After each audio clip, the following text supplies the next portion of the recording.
Hello guys, it's WesTZK and today I'm going to be ranking all of the SWAT weapons in Killing Floor 2 in a tier list. About a week ago I did a Gunslinger tier list, and so today I thought I would do the SWAT tier list. And yeah, as usual, this isn't the most up-to-date list. I did have to add these 4 in because they weren't originally on there. And I'm also not going to be including the starting pistol or the 93R because, I mean, that was originally for Gunslinger because it works better on Gunslinger, but I'm just not going to bother with SWAT, really. So first of all, we've got the Riot Shield with the Glock 18.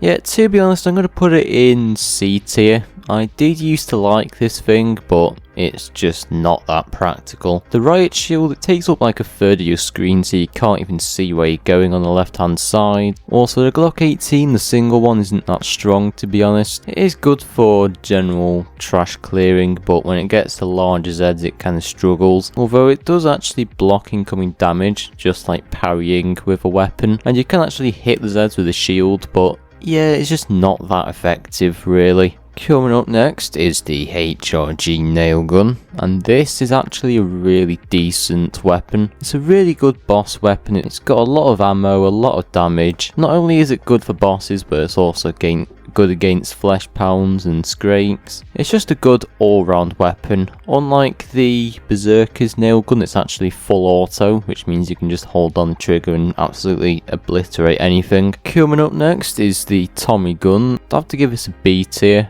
Not the strongest SWAT weapon in the world, but it is a good trash clearing weapon. It's got a lot of ammo, it's got a big magazine, which means you can just keep firing. But there is just better weapons like the MP5. So as good as this weapon is, there's just better stuff really that you can use. I've never really seen this as a SWAT weapon. It's more of a commando weapon, but I don't know why it's even on SWAT in the first place. Coming up next is the Heckler & Koch UMP, however you pronounce it. It's a German brand, so of course you can never really pronounce it properly, but I would have to put it in B tier again. It's not the worst weapon in the world. It does have quite good damage against trash Zeds, but again, there's just better things you can take, like the MP5. When the SWAT perk was first introduced in Killing Floor 2, it was a decent weapon, but the more weapons that they added, the more that the UMP just sort of got pushed to the side a bit. So it's not a good weapon, but it's just overlooked when you compare it to other weapons. Coming up next is the Chris SMG, which is definitely one of my favourite SWAT weapons. It's got a lot of ammo, a high rate of fire, really good at dealing with trash Zeds and also larger Zeds. It's a pretty decent boss weapon, although it's not really the best against bosses, but it does still pack a punch. I don't remember off the top of my head, but I'm pretty sure this thing can only be upgraded once, but it is still quite a decent SWAT weapon. Definitely one of the better SWAT weapons. Coming up next is the MP5 RAS, or the MP5, and I'm going to put this in A tier. It is a really good weapon. It's got loads of ammo, a high rate of fire, pretty good damage dealing weapon, although it's not really that good against flesh pounds or like bosses.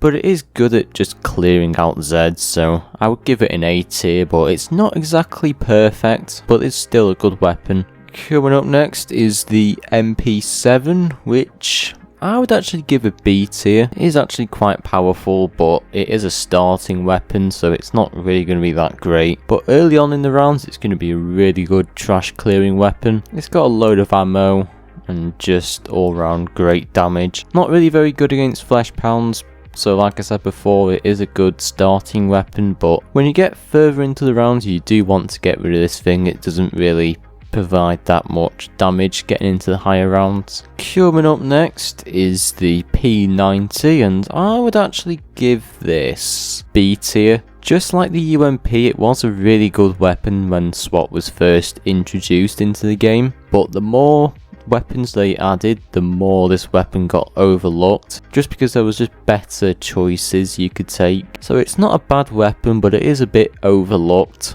compared to the other weapons. Most people tend to take the Chris SMG or the MP5 over the P90, but originally at the beginning of SWAT, people would normally go for the P90. Coming up next is the Mach 10. And yeah, again, it was a B tier for me. It's a lot better on Firebug because it is a Firebug weapon. It shoots incendiary rounds which set Zeds on fire, whereas the normal Mach 10 will just shoot bullets. So it is better on Firebug in my opinion. If they did have like an alternative version of this where it just fired bullets, then it would actually be quite good. But yeah, for me, I've always seen it better on Firebug because it does have incendiary rounds and it does shoot fire, but it isn't a bad weapon actually. It is actually quite decent. Coming up next is the HRG Stunner, and yeah, I'm gonna put it in C tier. I've never really been a big fan of this thing.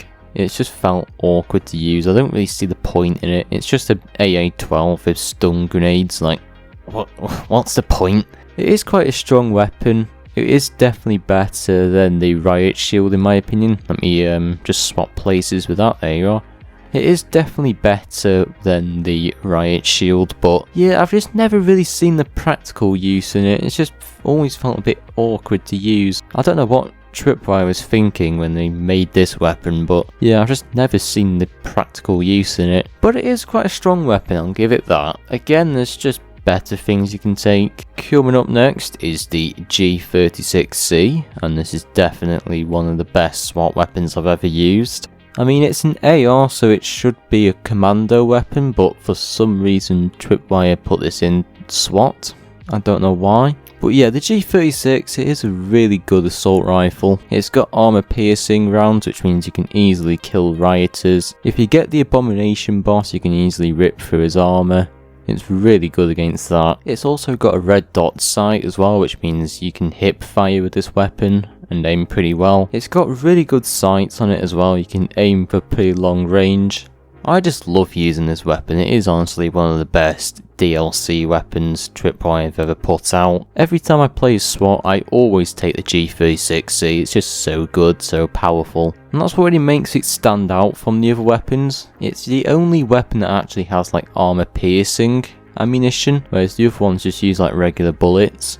And coming up next is the HRG Bastion, which I would actually give an A tier. It does have a very large magazine. You can easily mow down hordes of Zeds. Pretty good against the larger Zeds, but I mean, I would just use another weapon like the HRG Nail Gun. I find it a bit better, but it is a good trash clearing weapon. It's also got a shield which you can activate on the front of it, although I never really found it to be that great. But yeah, overall, the HRG Bastion is not a bad weapon at all. If you're a big fan of LMGs, then this is definitely going to be the weapon for you. And finally, last but not least, we have the HMTech 201. I'm stuck between A and B tier, to be honest. I'm going to put it in B tier. It's an okay starting weapon for the SWAT, but later on you will need like a better weapon like the Chris SMG or the G36. Although this is the only SWAT weapon that actually has like healing darts, because the HMTech 201 is a medic weapon. So if you're SWAT playing on a multiplayer lobby, then this will definitely be the weapon for you, because not only can you deal SWAT weapon damage, you can also heal teammates. It's really good for that, but most of the time I find myself playing solo more than multiplayer, so I don't really tend to use this weapon. But if you are using it in multiplayer, then it will work very well with the healing darts. But yeah, I wouldn't really take this weapon in the higher rounds. I would just swap it out for like a Chris SMG or G36. But it isn't that bad of a weapon. But anyway guys, this is where I'm going to end the video here. What do you think of this tier list? Do you agree? Do you disagree? Do let me know in the comments. Don't forget to like, subscribe for more Killing Floor 2 tier lists. Don't forget to check out the Discord as well for frequent YouTube updates. And yeah, I will see you in the next episode.